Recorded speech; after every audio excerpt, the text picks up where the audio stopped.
Europe 1, 7h54, Thomas Soto.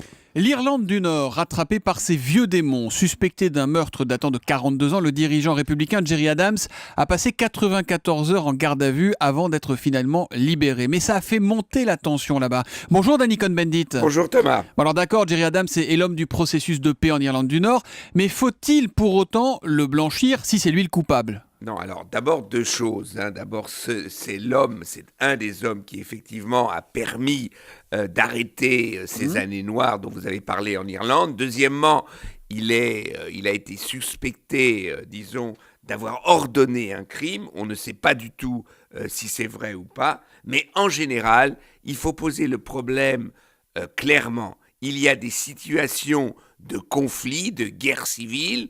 Il y a après un processus de pacification. Gerry Adams a joué un rôle prépondérant. Il a été le premier à dire qu'il faut arrêter la lutte armée à l'intérieur de l'IRA. Et il a été, avec d'autres, après négocier avec l'Angleterre pour que, en fait, les folies s'arrêtent en Irlande du Nord. Mais est-ce que pour autant il faut tout effacer ? Il faut penser aux familles des victimes aussi. Gerry Adams ou pas d'ailleurs, quel que soit le coupable.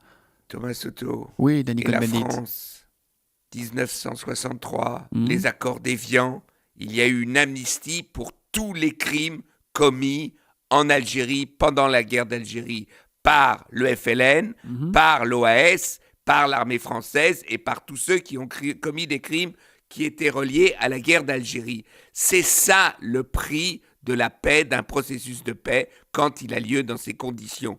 Eh bien, par exemple, moi, aujourd'hui, je n'ai pas le droit de dire ce qu'a fait ou ce que n'a pas fait Jean-Marie Le Pen quand il était soldat officier en Algérie pendant la guerre d'Algérie. Les faits de torture ou d'autres faits sont amnistiés et ne font plus partie de l'espace public aujourd'hui. C'est ainsi, et je crois qu'il n'y a pas d'autre solution.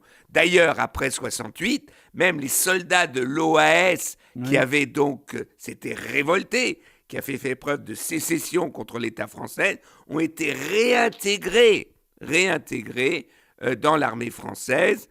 Voilà, et donc il faut être conscient que dans ces moments de crise majeure, et là, la guerre en Irlande était une crise majeure et personne ne savait comment ça allait se terminer, eh bien, ça s'est terminé par le fait que maintenant, il faut amnistier.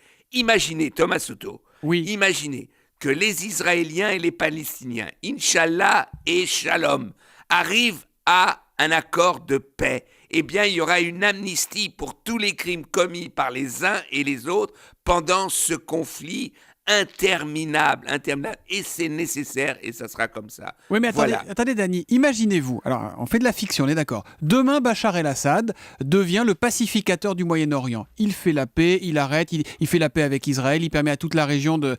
On oublie tout ? On oublie tout ce qui se passe ? Non, on n'oublie pas tout. Il y a une exception, Papon, en France, c'est les crimes contre l'humanité. C'est une dimension qui n'est pas amnistiable. Ça, c'est pas la même chose. Donc, il faut faire attention entre un criminel, donc des crimes contre l'humanité, et les crimes politiques. Ce n'est pas la même chose, même si, et vous avez raison, pour les victimes, c'est la même chose. Mais il y a, dans l'histoire, il y a eu toujours des moments où la paix était quelque chose de tellement difficile à atteindre qu'il y a eu des amnisties dans toute l'histoire de France, après la Révolution française, etc., etc. Merci beaucoup, Danny. L'humeur de Danny, c'est tous les matins à 8h-5 sur Europe 1. À demain. À demain. Bonne journée. Europe 1, 7h58, dans 2 minutes, le journal de Sébastien Guyot.